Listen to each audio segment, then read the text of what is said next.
Claire always knows exactly what this family needs. My mother said it before the waiter even set down the appetizers. The words landed in the middle of the restaurant like a toast. Everyone at the table smiled at my sister. If you've ever been the child who felt invisible in your own family, subscribe to Revenge Exposed now. What happened that night was only the beginning. I sat across from my mother and Claire, my fingers resting on the wrapped box I had spent weeks putting together.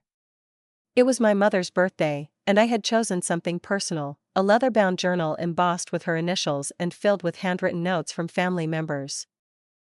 Claire reached across the table and squeezed Mom's hand. "I'm so glad we could all make tonight happen," Claire said. My mother beamed at her. "You always make things feel special." I swallowed and slid the gift toward Mom. "I got you something too," I said. She glanced at the box, then back at Claire. "Oh, Emily, you didn't have to do that." I forced a smile. "I wanted to." Mom unwrapped the paper slowly. For 1 second, I let myself hope. Her fingers brushed the leather cover, and I watched her expression carefully. "It's a journal," I said. "I thought you might like a place to write down memories." She turned a few pages, saw the handwritten notes inside, and gave a polite nod. "That's nice," she said. "Nice."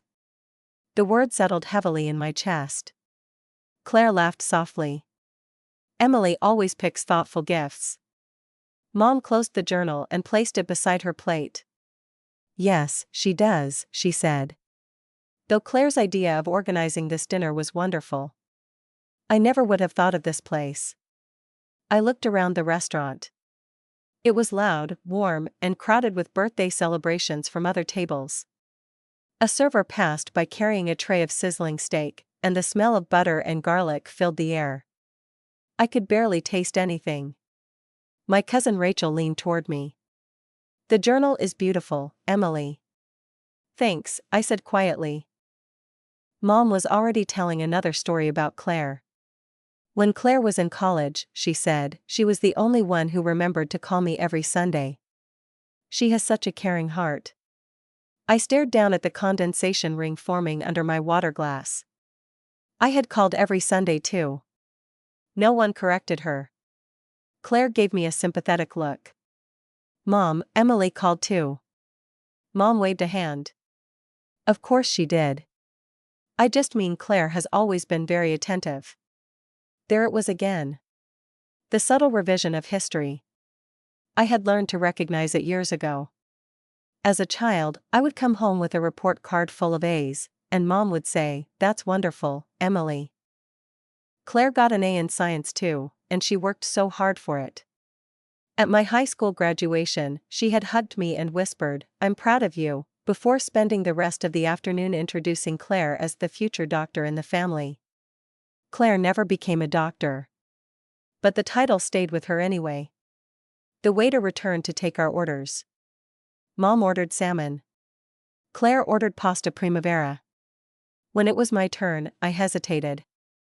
"Just the chicken salad." Mom frowned. "Emily, that's all? You're too practical. You need to enjoy yourself more." Claire smiled. She's always been the responsible one. The table laughed lightly. Responsible. That was my assigned role. Claire was charming. Claire was talented. Claire was warm and generous. I was responsible. "Someone has to be," I said before I could stop myself. The table went quiet. Mom looked at me over the rim of her wine glass. "What's that supposed to mean?" I felt heat rise into my face. "Nothing. I just meant I have work early tomorrow." Claire reached for her water. "Emily's been really busy lately." Mom nodded, but her expression had tightened. "You've always been so independent," she said. "I never had to worry about you the way I worried about Claire." There was the justification. The familiar explanation. Claire needed more attention. Claire needed more support. Claire needed more understanding. And because I seemed capable, my needs became invisible. I pressed my fingertips against the edge of the tablecloth. Independent doesn't mean unaffected, I said. Mom blinked. What? I forced a laugh. Forget it. I'm just tired. Rachel looked between us uneasily. Claire changed the subject. Mom, did you decide what you want to do for your trip next month? Mom brightened immediately. For the next 20 minutes, the conversation flowed around me. They discussed travel plans, hotel options, and a weekend spa package Claire had found online. I listened quietly. Then Mom said, Claire has such good taste. She always knows how to make things feel luxurious. I looked at the journal beside her plate. My gift had already disappeared from the conversation. When the meals arrived, the waiter set the plates down carefully. Enjoy, he said. I picked up my fork and tried to focus on the salad in front of me. Claire was telling a funny story about a coworker, and everyone was laughing. I laughed too, because that was easier than explaining the ache behind my ribs. Mom reached over and touched Claire's wrist. You've always had such a gift with people, she said. Claire smiled modestly. Thanks, Mom. Mom glanced at me. Emily has her strengths too, of course. She's very dependable. I set my fork down. The metal made a sharp sound against the plate. Dependable, I repeated. Mom tilted her head. Yes? Is that how you describe me? I asked. The table quieted again. Mom looked confused. What do you mean? I mean, I said carefully, if someone asked you who I am, would that be the first word you'd choose? Claire shifted in her seat. Emily. No, it's fine, I said. I'm just curious. Mom sighed softly. You're reading too much into this. Dependable is a compliment. I know, I said. But it's the only compliment I ever seem to get. Silence. The restaurant noise swelled around us, clinking glasses, bursts of laughter, a baby crying somewhere near the back. Mom folded her napkin. That's not true, she said. Then what else would you say? I asked. Her mouth opened, then closed. Claire spoke first. Emily is intelligent. And hardworking. I nodded. Thank you, Claire. Mom added, you're practical. And organized. I waited. Nothing else came. I smiled, but it felt brittle. That's okay, I said. I just wanted to know. Mom looked irritated now. Emily, this is my birthday dinner. Can we not turn it into a therapy session? The words hit harder than I expected. I had asked one honest question. And suddenly I was the problem. I'm sorry, I said. Claire reached toward me. She didn't mean it like that. Mom took a sip of wine. I just want everyone to enjoy the evening. I nodded and picked up my fork again. My appetite was gone. Rachel tried to restart the conversation by asking about my job. It's going well, I said. We finished a big project last week. That's nice, Mom said distractedly. Claire smiled at me. Congratulations. I know you worked hard on that. Thanks, I said. Mom turned back to Claire. Tell everyone about the charity event you organized. And just like that, the spotlight moved again. I listened while Claire described the fundraiser. She was good at speaking to groups. She knew how to make stories sound polished and effortless.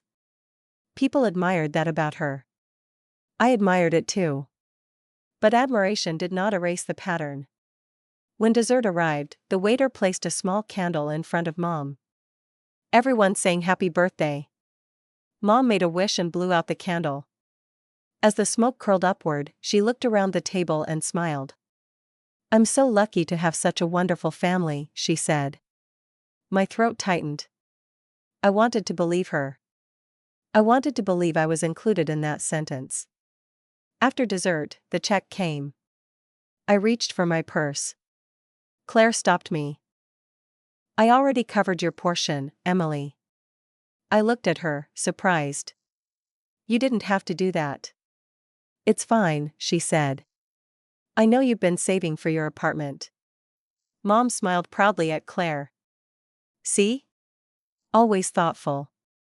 I closed my purse slowly. Thank you, I said. But gratitude and humiliation tangled together in my chest. Outside the restaurant, the night air felt cooler than I expected.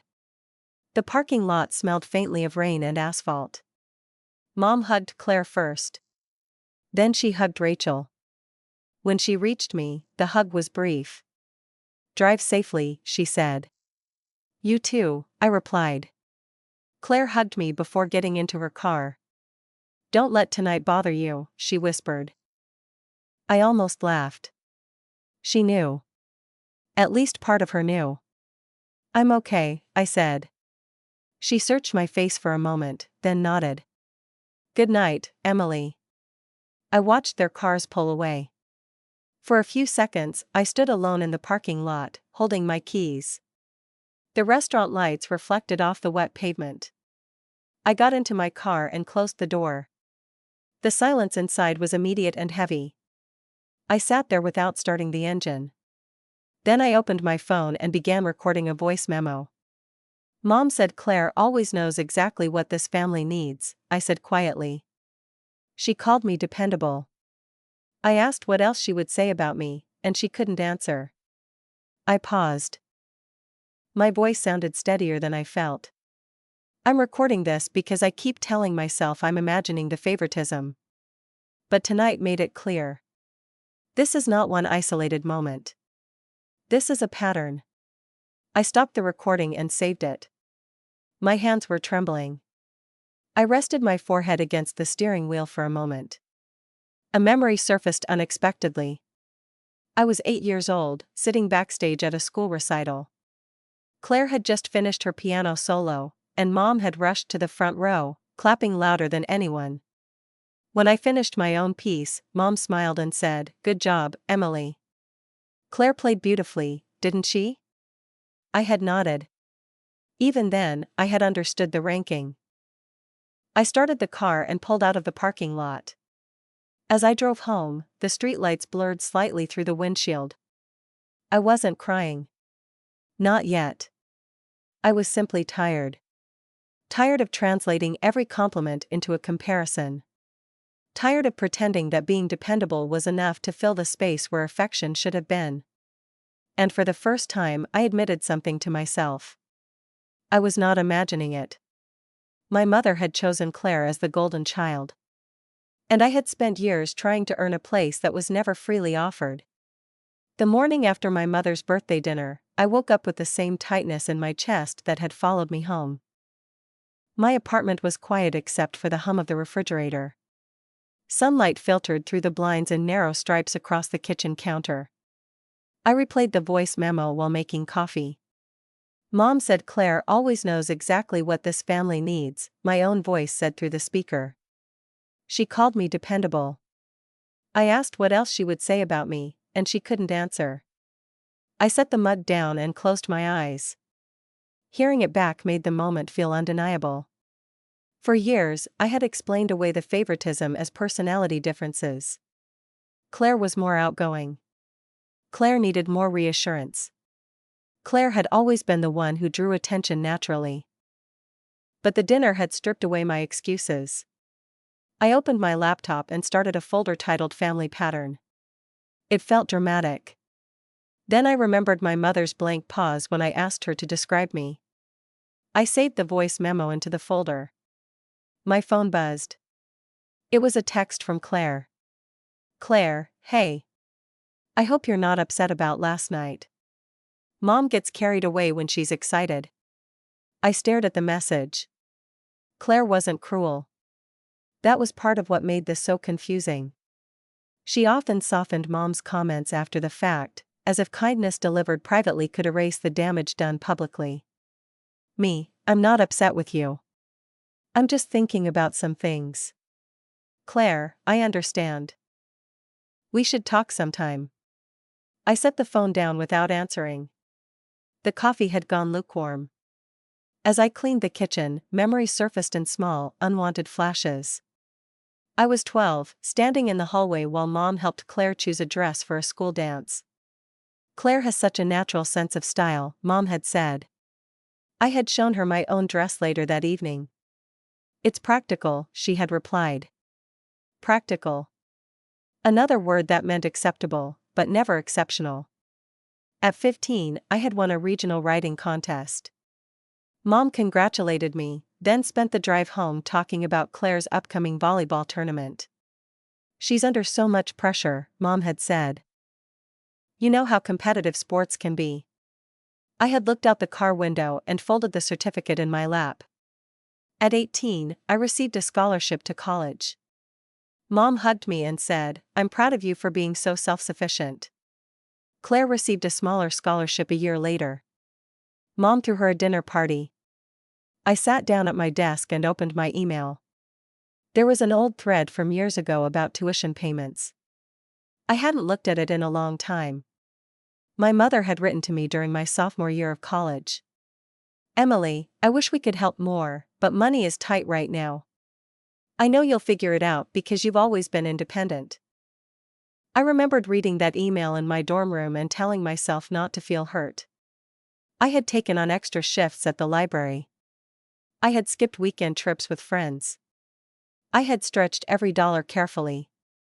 A year later, I learned that my mother had helped Claire with a significant portion of her tuition.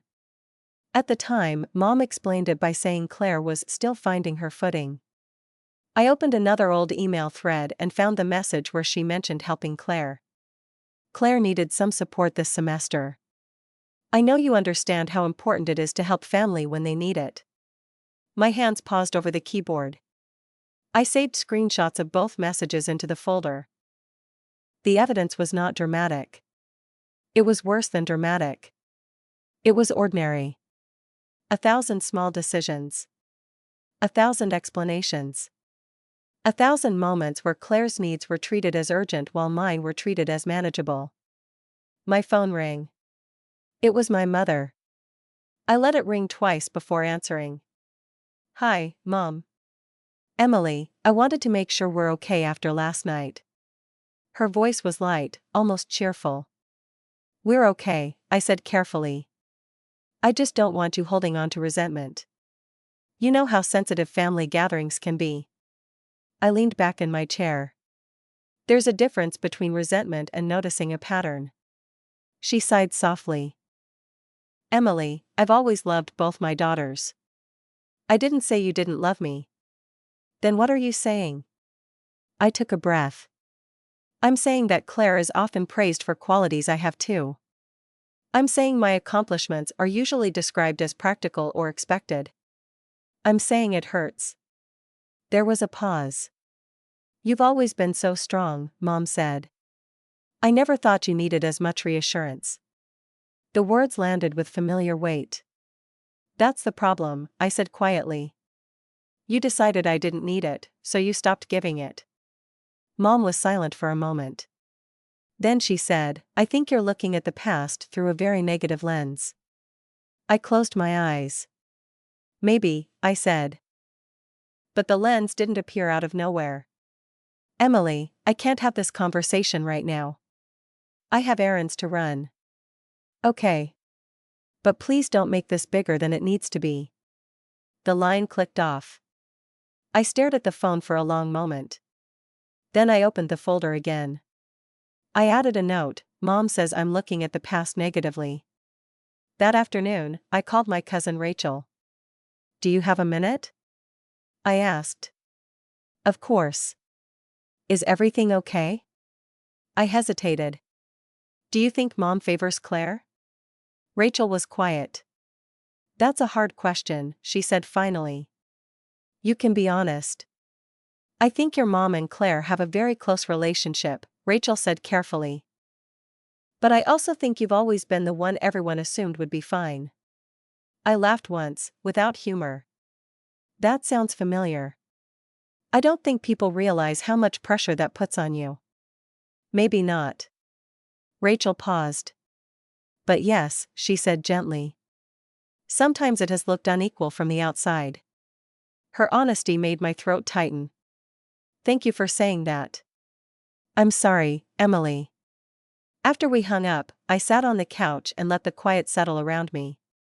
A small part of me had still hoped Rachel would say I was imagining it. Validation was comforting.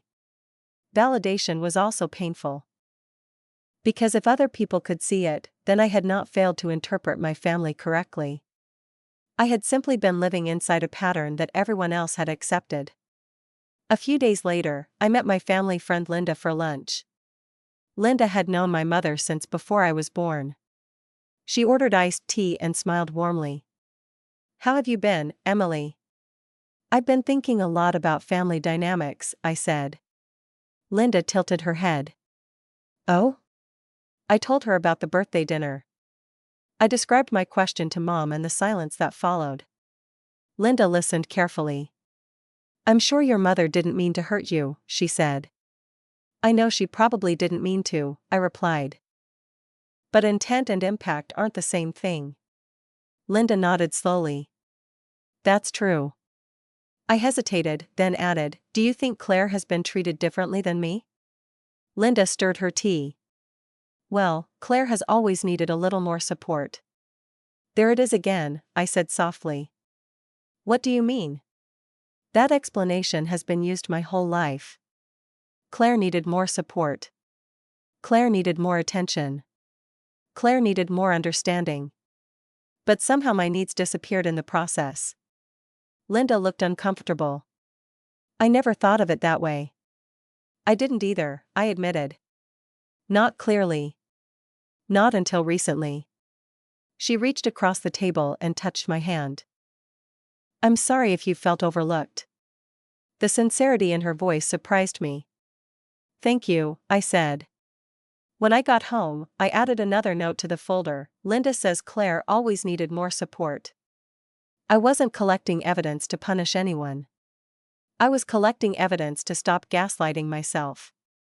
That evening, I received another text from Claire. Claire, Mom mentioned you seemed upset. I hope she didn't say something wrong. I read the message twice. She said I was dependable. I asked what else she would say about me, and she struggled to answer. Claire responded after a few minutes. Claire, I'm sorry. I think she just sees you as the stable one. Stable. Reliable. Practical. Independent. Dependable. All useful words. None of them sounded like love. I typed a response, then deleted it. Finally, I wrote. Being stable doesn't mean I don't want to be seen. Claire didn't reply immediately. I set the phone aside and opened the folder one more time. At the bottom, I created a final note for the day. Realization, I have spent years earning approval from a system that rewards me for needing less. I read the sentence several times. Then I closed the laptop. The room was dim now, lit only by the lamp beside the couch. I wrapped a blanket around my shoulders and sat quietly. For the first time, I stopped asking whether my mother loved me enough. Instead, I asked a different question. Why had I accepted so little evidence of it? 2 weeks after my mother's birthday dinner, my aunt hosted a Sunday lunch at her house. The invitation had arrived in the family group chat with too many cheerful emojis and the usual expectation that everyone would attend. I almost declined. Then I remembered the folder on my laptop. I remembered the voice memo, the screenshots, and the notes I had written to myself in the quiet of my apartment. So I went. My aunt's backyard was already full when I arrived. Folding chairs lined the patio, and the smell of grilled chicken drifted through the warm afternoon air. Relatives stood in small clusters, laughing and balancing paper plates. My mother was near the dessert table, wearing a pale blue cardigan and smiling as she spoke with 2 cousins. Claire stood beside her, effortlessly polished as always. Emily, my aunt called. You made it. I hugged her and handed over the bowl of pasta salad I had brought. Of course, I said. It smells amazing out here. Mom turned when she heard my voice. There's my dependable daughter, she said. A few relatives chuckled warmly. The word hit me like a pebble against a bruise. I smiled anyway. Hi, Mom. Claire walked over and hugged me. You look nice, she said. Thanks. So do you. For a moment, everything felt almost normal. Then Aunt Linda asked Claire about work. Oh, Claire has been incredible lately, Mom said before Claire could answer. She organized a charity event for her company, and it raised more money than they expected. Several people turned toward Claire. That's wonderful, Rachel said. Claire waved a hand modestly. It was a team effort. But Claire led the whole thing, Mom added proudly. She has such a gift for bringing people together. I stood beside the cooler, holding a bottle of water. The cold plastic pressed against my palm. Claire smiled at the compliments. Mom, it wasn't just me, she said. Mom laughed. You're too humble. I took a sip of water and told myself not to read into it. Then my uncle asked, Emily, how's work going? I swallowed. It's going well. We just finished a big project, and my team was recognized by the regional office. That sounds impressive, Rachel said. It was a lot of work, I replied. But I'm proud of what we accomplished. Mom nodded distractedly. That's nice, Emily. Then she turned back to Claire. So tell everyone about the volunteers you coordinated. The conversation shifted around me. I felt the familiar sensation of being edited out of my own life. I moved toward the patio table and set down my water bottle. Rachel followed me. That was rude, she whispered. I gave a small shrug. It's fine. No, it wasn't. I looked at her, surprised. Rachel lowered her voice further. I noticed it at the birthday dinner too. Your mom talks about Claire like she's the center of every story. I let out a slow breath. Thank you for saying that. Rachel squeezed my arm. I'm sorry, Emily. Before I could respond, Claire approached us with a plate of fruit. Are you two hiding from the crowd? She asked lightly. Just getting some shade, Rachel said. Claire looked at me. I meant to ask how your project turned out, she said. Mom mentioned you've been busy. It turned out well, I said. Our client renewed the contract. That's great, Claire said sincerely. For 1 second, I saw the version of Claire I had always wanted to believe in. The sister who cared. The sister who noticed. Then Mom called from across the patio. Claire, come sit with us. Everyone wants to hear about the fundraiser. Claire hesitated. I'll be right there, she said. As she walked away, Rachel muttered, and there it is. I tried to laugh, but the sound came out thin. Lunch was served buffet style. People filled their plates and settled into chairs around the patio. I sat near Rachel and my cousin Mark. Across from us, Mom launched into another story. Claire was always the social one, she said. Even as a child, she could walk into a room and make everyone feel comfortable. Mark nodded. She does have that talent. Mom smiled at Claire. She got that from my side of the family. I cut into my chicken and kept my eyes on my plate. Rachel glanced at me. So, Emily, Mark said, what exactly was your project about? I looked up. It was a logistics redesign for a regional distribution network. We reduced delays by about 20%. That sounds complicated, Mark said. It was, I admitted. But my team worked hard. Before he could ask another question, Mom spoke again. You know, Claire has always been wonderful at organizing people too. Mark looked confused. I was asking Emily about her project. Mom blinked. Oh. Right. Well, that's good too. Too. The word settled heavily between us. Claire shifted in her seat. Emily's work sounds really impressive, she said. I looked at her. Thank you. Mom smiled tightly. Yes, of course. Emily is very capable. Capable. Another useful word. Another word that stopped just short of affection. After lunch, people moved toward the dessert table. I stayed behind for a moment, staring at the half-empty glasses and crumpled napkins scattered across the patio. The air smelled sweet with peach cobbler. My aunt joined me. "Everything okay?" she asked gently. "Yeah," I said automatically. She tilted her head.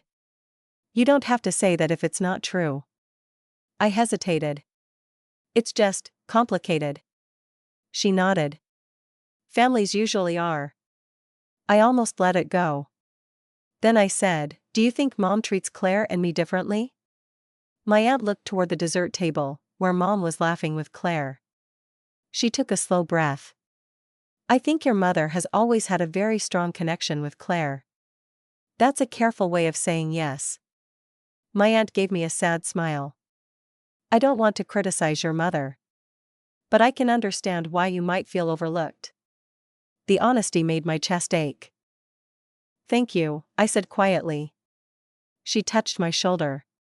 "You've always been steady, Emily. Sometimes people take steady people for granted."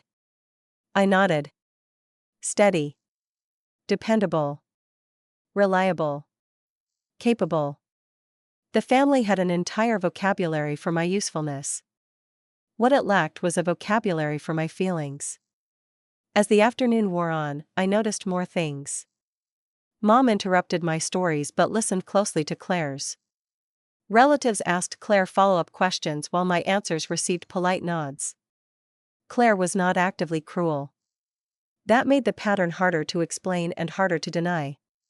Near the end of the gathering, I overheard Claire speaking with two cousins near the garden gate. "Mom has been leaning on me a lot lately," Claire said. "I try to be there for her whenever she needs something." One cousin said, "That's really kind of you." Claire sighed softly. "It can be a lot sometimes, but family is important." I stood still for a moment. I knew my mother called Claire frequently. I also knew that I was the one who handled practical things, insurance paperwork, appointment reminders, and tax documents when Mom became confused by them. But those tasks happened quietly. They did not become stories told at family gatherings. Rachel appeared beside me. "You heard that too?" she asked. I nodded. "She makes it sound like she carries everything." Rachel frowned. "But you do a lot for your mom." I shrugged. "Apparently that doesn't count as emotional support because it isn't visible." Rachel looked thoughtful. "That's not fair." "No," I said. "It isn't." When it was time to leave, Mom hugged Claire first. Then she hugged Rachel. When she reached me, she smiled warmly enough for anyone watching. "Drive safely, Emily." "You too, Mom." Claire hugged me next. "I'm glad you came," she said. "Me too," I replied. I meant it. Because for the first time I had not spent the entire gathering convincing myself that nothing was wrong. I had seen the pattern clearly. Other people had seen it too. In my car, before starting the engine, I opened the Notes app on my phone. I typed quickly while the details were fresh. Family gathering observations: Mom called me dependable upon arrival. My work accomplishment was acknowledged briefly, then conversation returned to Claire. Claire described herself as supporting Mom emotionally. Aunt Linda and Rachel both noticed the imbalance. I emailed the note to myself and saved it in the family pattern folder. Then I sat back and stared through the windshield at the quiet suburban street. A child rode past on a bicycle. Somewhere nearby, a dog barked. Ordinary sounds. Ordinary afternoon. Ordinary evidence. That was the hardest part. There was no dramatic confrontation. No screaming match. No single moment anyone could point to and say, "There, that was the exact instant the favoritism happened." It was smaller than that. More constant. 1,000 tiny redirections. 1,000 subtle comparisons. 1,000 moments where Claire was treated as exceptional and I was treated as expected. As I drove home, my phone buzzed with a new message from Claire. Claire, I hope today wasn't awkward. I know family gatherings can be a lot. I stared at the message at a red light. Me, it was okay. I'm just paying attention to some patterns I hadn't fully acknowledged before.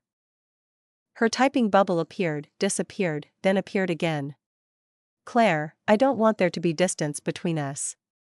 I rested my fingers on the steering wheel. Me, neither do I. But I also don't want to pretend everything feels equal when it doesn't. There was no immediate response. The light turned green. I drove the rest of the way home in silence. When I reached my apartment, I placed my keys on the counter and leaned against the door. The room was cool and still. I opened my laptop and added one final note to the folder. Today confirmed that the pattern is visible in public settings. Multiple family members noticed the imbalance without prompting. I read the sentence twice. Then I closed the laptop. My hands were steady now. The hurt was still there. But beneath it, something quieter had begun to form. Clarity. And clarity, I was beginning to realize, was the first step toward freedom. After the family gathering, I stopped calling my mother every Sunday. The first Sunday felt strange. At noon, I found myself staring at my phone while the kettle whistled on the stove. My hand hovered over her contact name out of habit.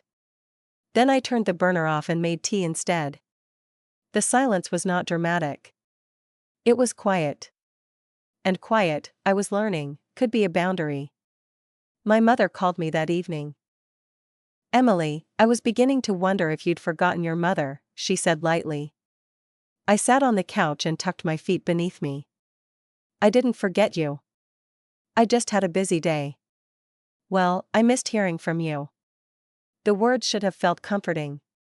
Instead, they made me think of every Sunday I had called for years without noticing whether the effort was ever acknowledged.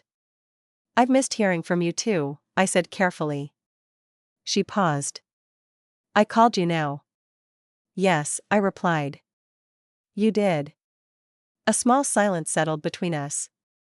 So, she said brightly, how was your week? I told her about work. I mentioned a presentation I had given and a problem my team had solved. That's nice, she said. You've always been so good at handling responsibility. I looked down at the steam rising from my tea. Thanks. Then she launched into a story about Claire helping her choose new curtains. Claire has such an eye for color, Mom said. She made the whole room feel warmer. I listened quietly. My mother was not trying to hurt me. That was what made the pattern so difficult to explain. The favoritism lived inside ordinary conversations. Inside compliments. Inside who was remembered and who was expected to keep listening. When the call ended, I set my phone down and opened the family pattern folder.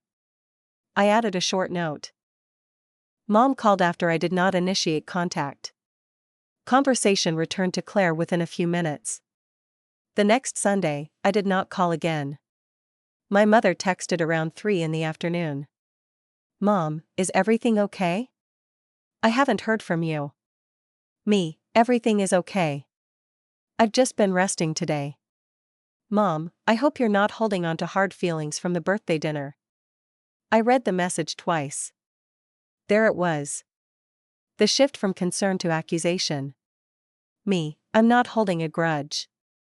I'm taking some space to think about what I need. Her response came quickly. Mom, space from family can become distance if you're not careful. I stared at the screen. Me, healthy distance can also protect a relationship. She did not reply for several hours. When she finally did, the tone had changed. Mom, I just don't want this family to fall apart over misunderstandings. Misunderstandings. As if years of imbalance could be solved by better wording. I took screenshots of the exchange and saved them in the folder. Then I closed the laptop and went for a walk. The evening air was cool, and the sidewalks were damp from a light rain. I passed a row of small houses with porch lights glowing softly in the windows. A little girl was drawing with chalk on the driveway while her father watched from a lawn chair. She held up a crooked heart and asked, "Do you like it?" "I love it," he said immediately. The certainty in his voice made my throat tighten. I kept walking. That night, Claire called. "Hey," she said. "Mom mentioned you've been distant." I sat at the kitchen table and traced the rim of my mug with one finger. "I've been taking some space." "Is this about the birthday dinner?" "It's about a lot of things." Claire was quiet for a moment. "I know Mom can be enthusiastic when she talks about me." I let out a small breath. "That's one way to describe it." "She loves you too, Emily." "I know she does," I said. "But love isn't the same as being seen." Claire sighed softly. "I don't want you to feel like I'm against you." "I don't think you're against me." "Then what do you think?" I chose my words carefully. "I think you benefited from a dynamic that has hurt me. And I think it may have become so normal that none of us noticed how damaging it was." She was silent. "That's hard to hear," she admitted. "It's hard to say." Claire spoke more quietly. "I always thought Mom leaned on me because I was more emotional. I never thought about what that meant for you." I felt a flicker of hope. "Thank you for saying that. But," she added, "I also think you sometimes pull away instead of telling people what you need." The hope dimmed slightly. "You're probably right," I said. "I learned early that asking for reassurance didn't change much." Claire exhaled. "I don't know how to fix this." "I'm not asking you to fix it," I said. "I'm just trying to understand it." After we hung up, I saved a note about the conversation. Claire acknowledged the dynamic may have hurt me, but also suggested I contributed by withdrawing. The following week, my mother called again. This time, her voice was unusually gentle. "Emily, I've been worried about you." I stood by the window, watching rain slide down the glass. "I'm okay, Mom. I just feel like you've pulled away from the family." I closed my eyes briefly. "I've pulled back from a pattern that has been painful for me." "What pattern?" she asked, sounding genuinely confused. "The pattern where Claire is praised and centered, and I'm treated as dependable but emotionally invisible." Mom sighed. "Emily, you know I've always appreciated you." "Appreciation is not the same as affection." "That's not fair." I turned from the window. "What part isn't fair?" "You make it sound like I never cared about you." "I didn't say that. I'm saying I often felt less valued than Claire." Mom's voice sharpened. "Claire needed more support growing up." "There it is again," I said quietly. "That explanation has followed us our whole lives." She was more sensitive. "And I became more self-sufficient because I had to." The line went silent. For a moment, I wondered if she had hung up. Then she said, "I think you're rewriting our family history." I sat down slowly. "No, Mom. I think I'm finally reading it clearly." She was quiet for several seconds. "I don't know what you want from me." I swallowed. "I wanted acknowledgement. I wanted you to understand that the way you treated us differently affected me." "And now?" "Now I want boundaries." The word landed heavily between us. "What kind of boundaries?" she asked. "I need our conversations to stop revolving around comparisons. I need my feelings to be taken seriously when I express them. And I need space when interactions become painful." Mom sounded wounded. "So I have to walk on eggshells around you now?" "No," I said calmly. "I'm asking for respect." She let out a long breath. "I need time to think about this." "Okay." After the call ended, my hands were shaking. Not from anger. From grief. I had spent so many years trying to explain my pain in a way that would not inconvenience anyone. Now I had said it plainly. And plain truth felt terrifying. 2 days later, my cousin Rachel texted me. "Rachel, Aunt Linda mentioned your mom said you've been distant. I just wanted to check on you. I hesitated before replying. Me, I'm okay. I'm just taking some space and trying to set healthier boundaries. Rachel, I think that makes sense. I've noticed the dynamic too, even if I didn't know how to talk about it before. Her message brought an unexpected wave of relief. Me, thank you. That means a lot. Rachel, you don't have to carry this alone. I read that line several times. The next family group chat message arrived on Friday afternoon. Mom, looking forward to seeing everyone at the barbecue next month. Family time is so important. Claire responded with a heart emoji. Several relatives added cheerful comments.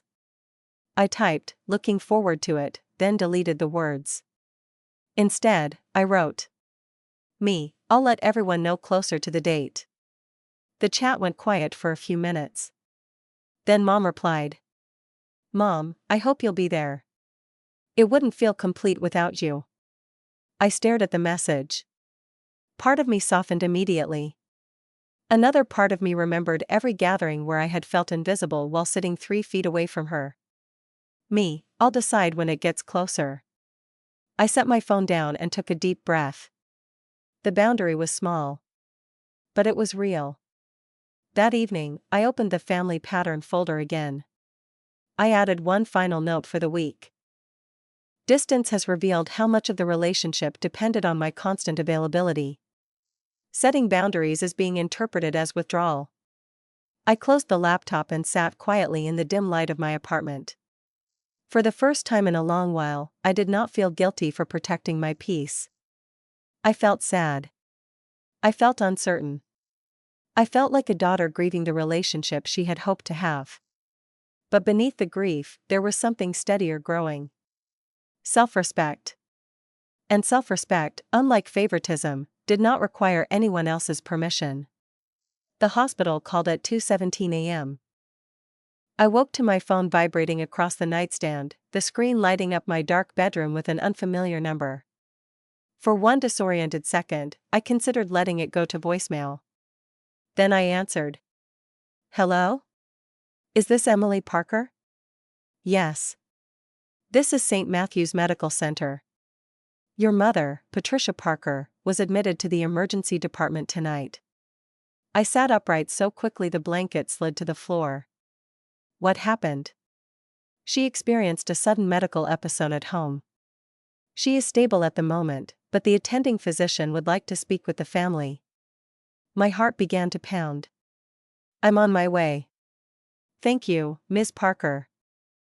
You are listed as the primary emergency contact. I froze. I'm sorry, I said. Did you say primary emergency contact? Yes. According to her records, you are the first contact listed. I stared at the dark wall across from my bed. Okay, I said slowly. I'm coming now. The call ended. For a moment, I sat perfectly still, my phone still in my hand. Primary emergency contact. Not Claire. Me. I pulled on jeans and a sweater with shaking hands. My apartment felt too quiet, too small, too ordinary for the kind of fear suddenly filling it. Outside, the night air was cold against my face.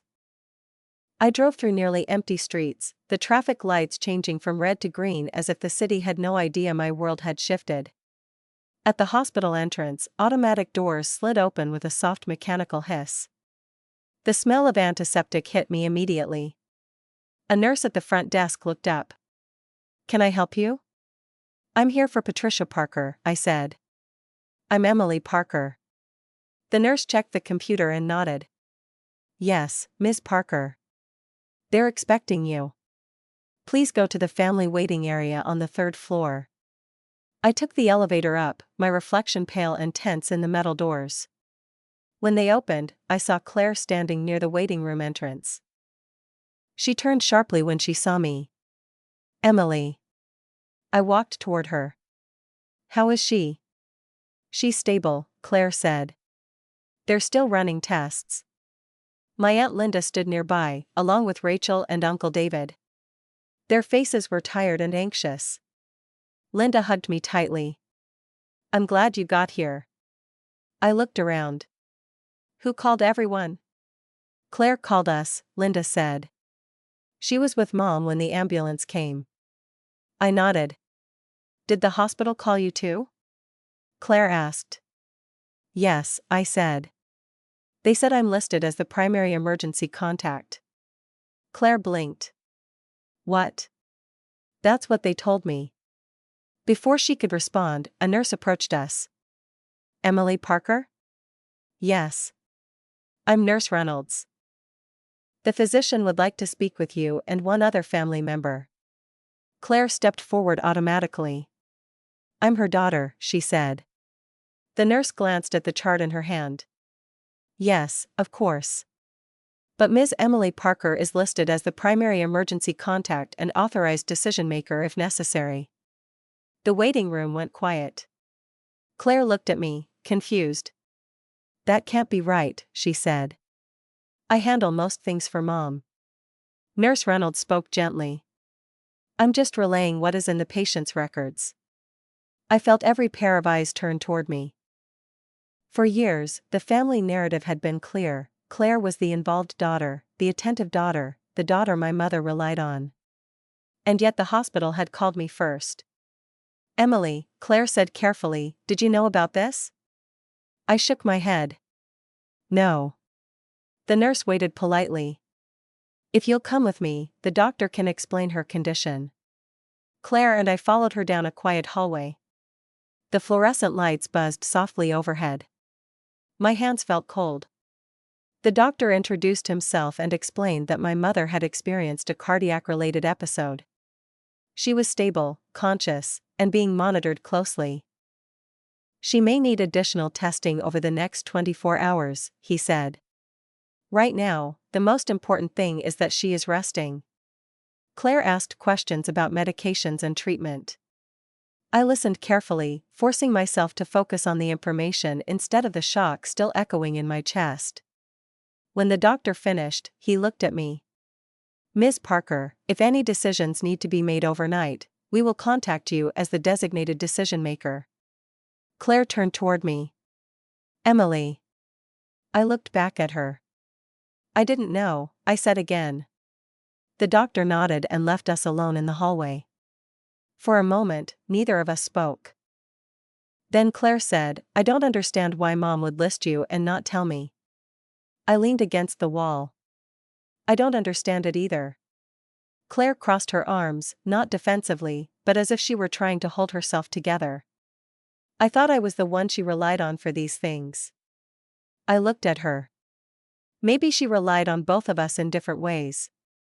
Claire frowned slightly. "What does that mean?" I hesitated. "It means you've often been the visible support. The emotional support. The person everyone sees her calling and praising." "And you?" "I've handled paperwork," I said quietly. "Insurance forms. Appointment reminders. Tax questions. Things that didn't make good stories at family gatherings." Claire stared at me. "I didn't realize you were doing all that." "I didn't announce it." She looked down at the floor. "Why didn't Mom ever mention it?" I almost laughed, but the sound caught in my throat. "That's a question I've been asking for years." A nurse approached us again. "She's awake for a few minutes," she said. "You can see her one at a time." Claire looked at me. "You should go first," she said. The words surprised me.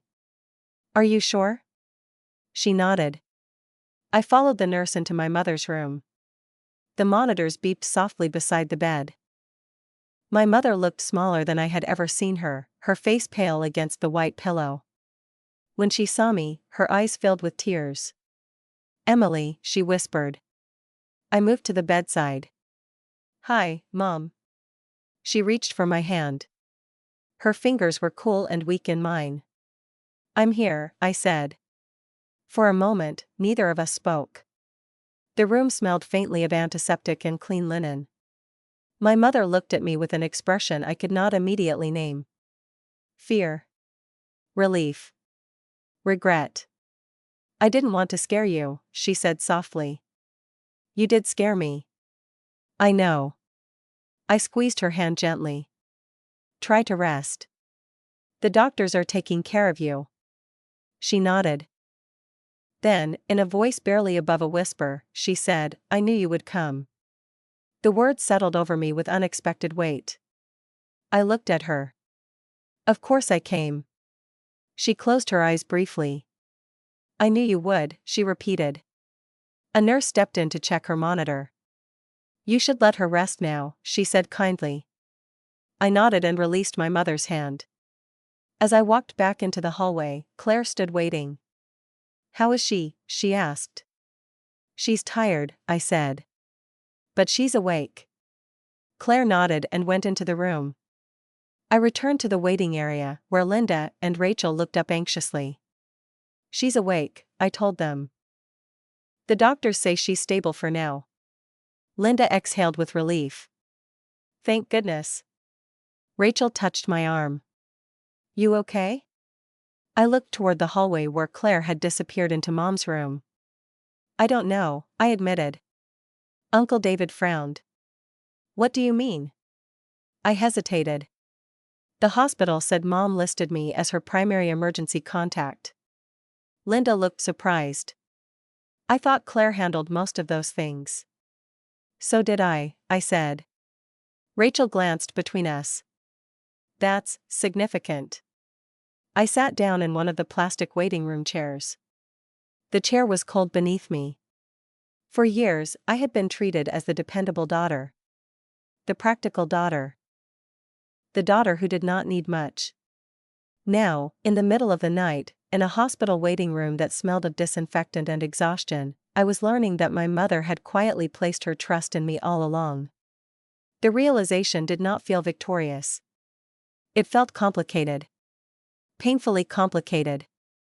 Because if she trusted me enough to list me as the person to call in a crisis, then she had seen my reliability all these years. She had known.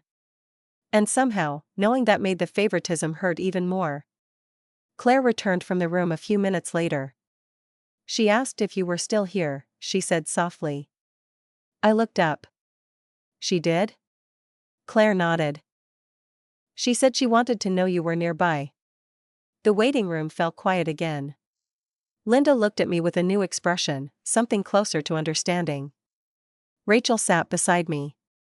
I stared at the floor, my thoughts moving too quickly to sort. My mother had chosen Claire publicly. She had praised her, centered her, and built the family story around her. But when the hospital needed to know who should be called first, my mother had written my name. And I had not known what to do with that truth yet. The next morning, I woke up in the hospital waiting room with my neck stiff and my jacket folded beneath my head. For a few seconds, I forgot where I was. Then the steady beeping from down the hallway brought everything back. My mother was in a hospital room. Claire was sleeping in the chair across from me. And somehow, after years of believing I was the daughter who mattered less, I had become the person everyone was waiting on. I sat up slowly. The waiting room lights were too bright, and the air felt cold against my skin. A nurse walked by carrying a clipboard. Emily?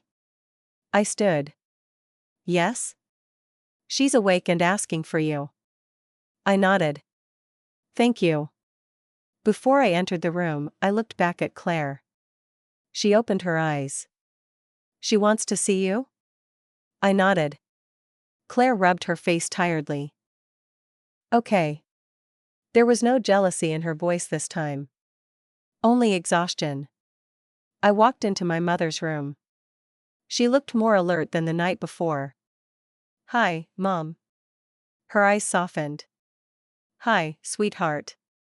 The word caught me off guard. Sweetheart. I could not remember the last time she had called me that. I pulled a chair beside the bed. How are you feeling? Better. She looked down at her hands. I'm sorry you had to come here in the middle of the night. I'm your daughter. I know. Her voice became quieter. I just hate that this is how we're having this conversation. I looked at her. What conversation? She looked away. The one we should have had years ago. The room became still.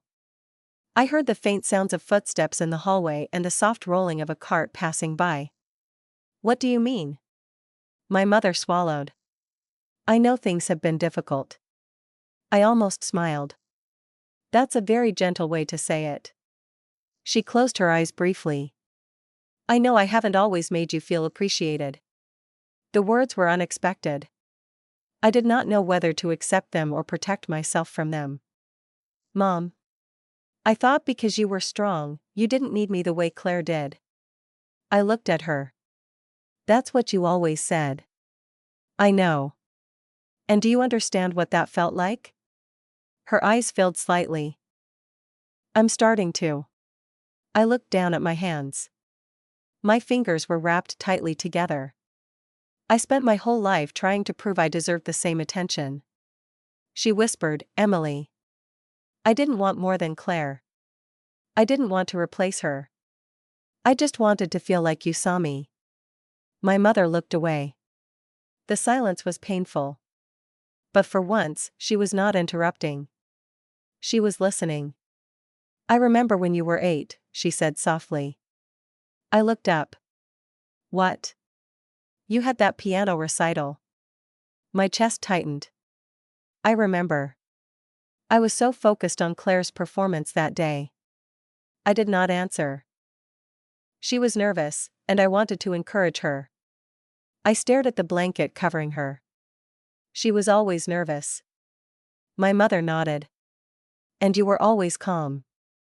I laughed quietly. Mom, I wasn't calm. I was 8. Her face changed. Like she was finally seeing the child behind the adult standing in front of her. You were just quiet. Yes. And I mistook that for not needing anything. I looked away. That sentence hurt because it was true. A few minutes later, the nurse came in to check her vitals. When I stepped outside, Claire was waiting. She looked at me carefully. What did she say? I leaned against the wall. She apologized. Claire looked surprised. Really? She said she thought I didn't need reassurance. Claire lowered her eyes. I guess she believed that. I studied her face. Did you? Claire looked confused. Did I what? Did you believe I needed less? She was quiet for a long moment. Finally, she said, sometimes. The honesty surprised me. Why? Claire sat down. Because everyone always told me you were the easy one. I looked at her. The easy one? She never worries about Emily. Emily always handles things. Emily is so mature. Her voice became softer. I thought that meant you were okay. I sat beside her. That's the problem. People kept celebrating me for needing nothing. Claire nodded slowly. I think I accepted being the favorite without questioning what it cost you. That was the first time she had said it. Not defended it. Not explained it. Acknowledged it. Before I could respond, Linda walked toward us holding 2 coffees. She handed one to me. I thought you both needed this. Thank you. She sat across from us. I owe you an apology, Emily. I looked at her. For what? For assuming Claire was the one carrying everything. Linda looked down. Your mother always talked about how close she and Claire were. I never questioned the rest. You weren't the only one. No, Linda said. But I should have noticed. The 3 of us sat quietly. It was strange. For years, I had wanted someone to admit what was happening. Now that people were finally seeing it, I realized recognition did not erase the years before it. It only confirmed them. Later that afternoon, the hospital social worker came by. Emily Parker? Yes. I wanted to review your mother's records before discharge planning begins. Claire joined us. The social worker opened a folder. Your mother completed healthcare documents 3 years ago. Claire looked at the papers. She did? Yes. The social worker glanced at me. She listed Emily as the primary contact and healthcare representative. Claire's expression changed. 3 years ago? Yes. I felt my heartbeat quicken. 3 years ago was not a random moment. 3 years ago was when my mother had surgery. The surgery where Claire had told everyone she was the one who stayed involved. The social worker continued. Your mother also made notes about your availability and reliability during stressful situations. I looked at the papers. Notes? Yes. She wrote that Emily remains calm during emergencies and follows through with difficult decisions. Claire looked at me. My throat tightened. Those were exactly the qualities my mother had used to explain why I received less attention. But they were also the reasons she trusted me most. The social worker closed the folder. Your mother clearly identified you as someone she trusted. After she left, no one spoke for several seconds. Then Claire whispered, she knew. I looked at her. What?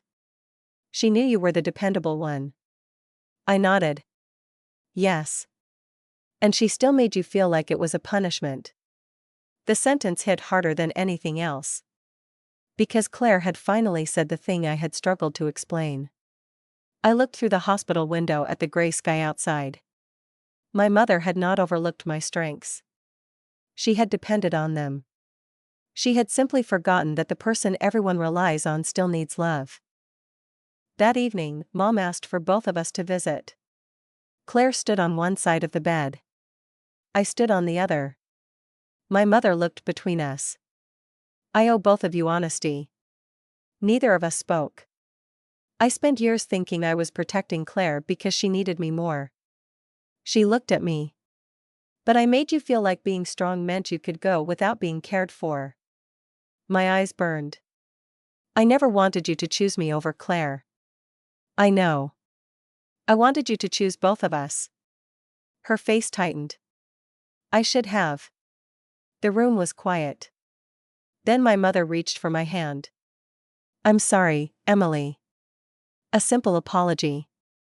Not perfect. Not enough to erase everything. But real. I held her hand. I needed to hear that. Claire wiped her eyes. I did too. My mother looked at her. I'm sorry I created this between you. Claire nodded.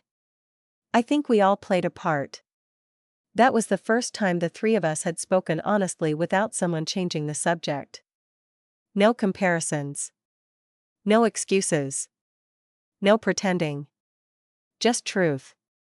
Later that night, I stepped outside the hospital entrance. The air was cool. Cars moved through the parking lot, headlights passing across the pavement. I opened my phone and looked at the folder I had created weeks earlier. The voice memo. The screenshots. The notes. The records. The evidence had never been about destroying my family. It had been about proving to myself that my feelings were real. I opened a new note. Today changed everything. Mom admitted she saw my strength but failed to recognize my need for love.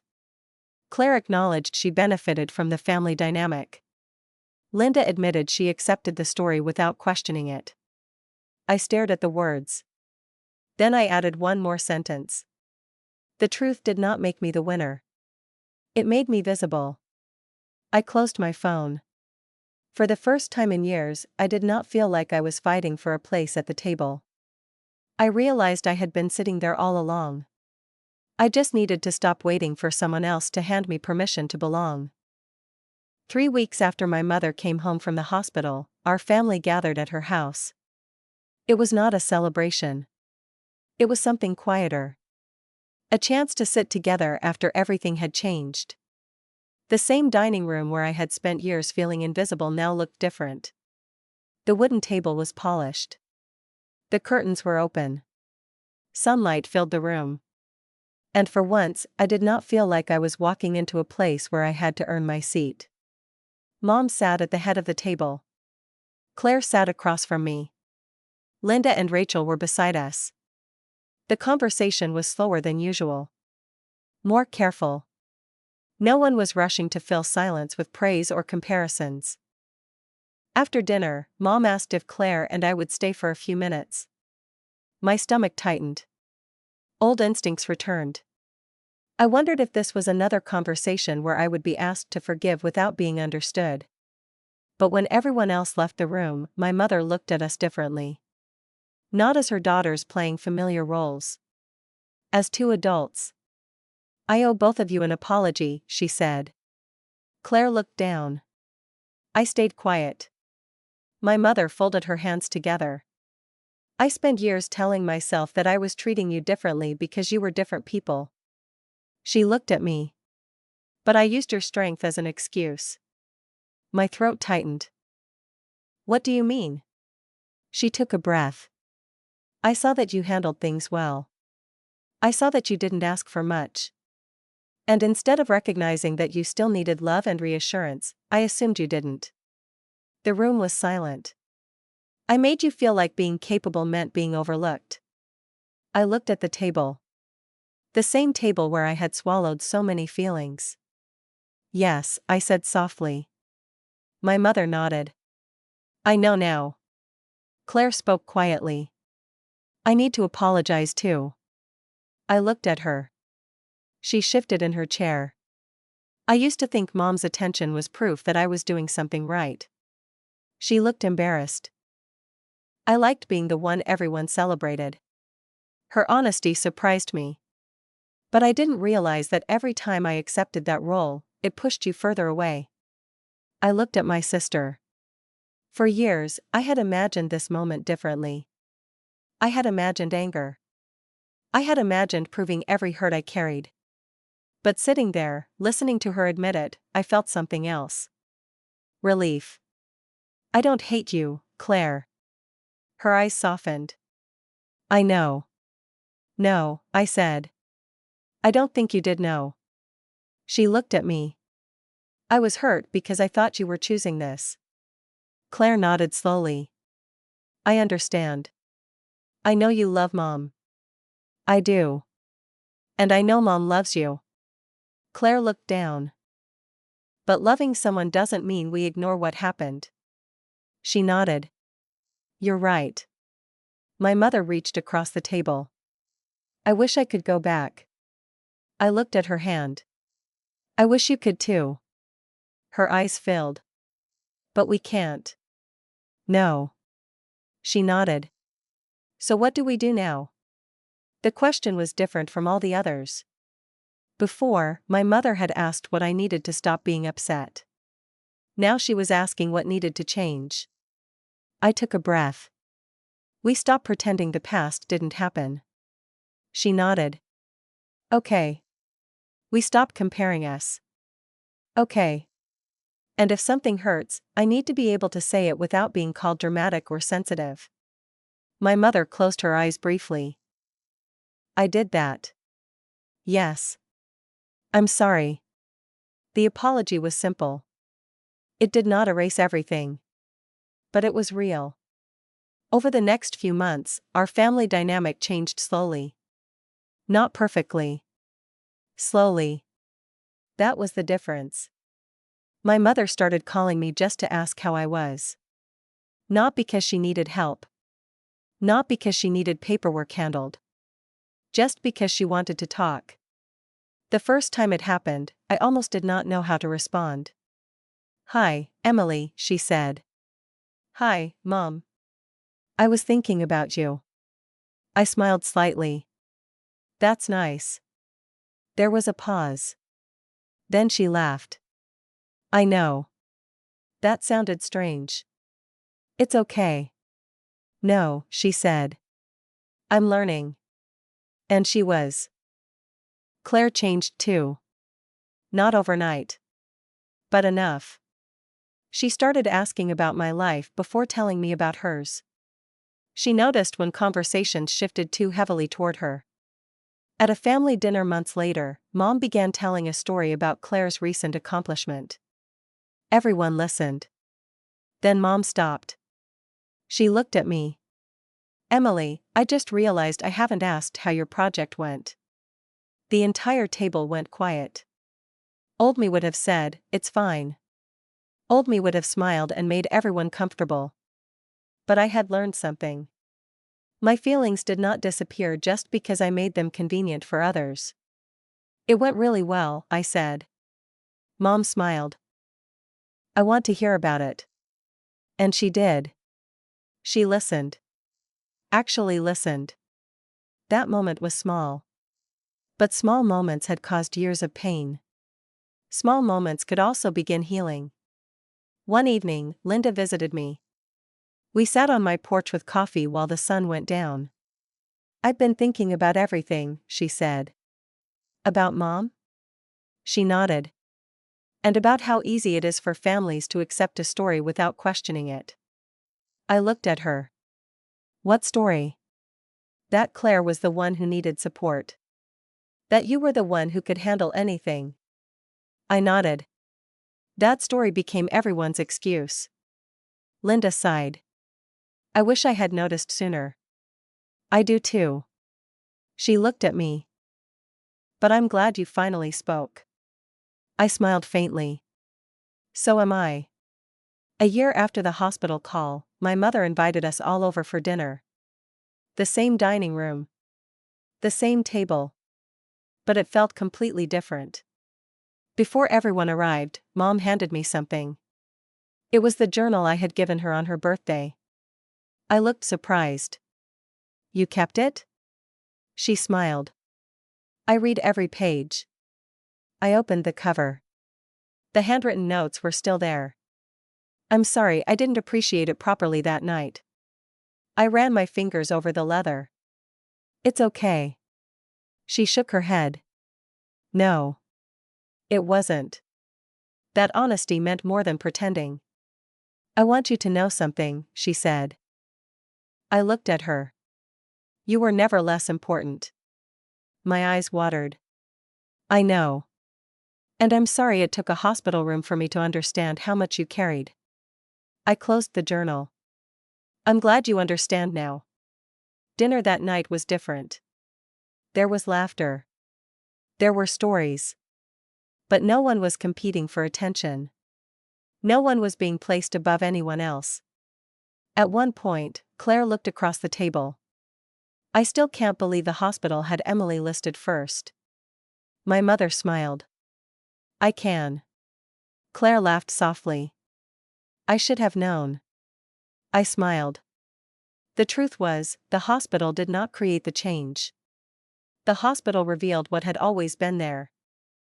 My mother trusted me. She had trusted me for years. She just failed to show me that trust in the ways I needed. And I had spent years believing that meant I mattered less. It didn't. It meant I had been carrying a role no child should have had to carry. The dependable one. The strong one. The one who would be okay. But I learned something important. Being strong does not mean you deserve less love. Being independent does not mean you do not need support. And being overlooked for years does not mean you are invisible. It means someone failed to see what was right in front of them. Walking out of my mother's house that night, the evening air felt cool against my face. I looked back at the warm light coming through the windows. For the first time, I was not wondering whether I belonged there. I knew I did. If you've ever felt like the overlooked person in your own family, share your story. Your voice matters, and sometimes the truth comes from the person everyone underestimated. This is Revenge Exposed Now, where the quiet ones finally get seen.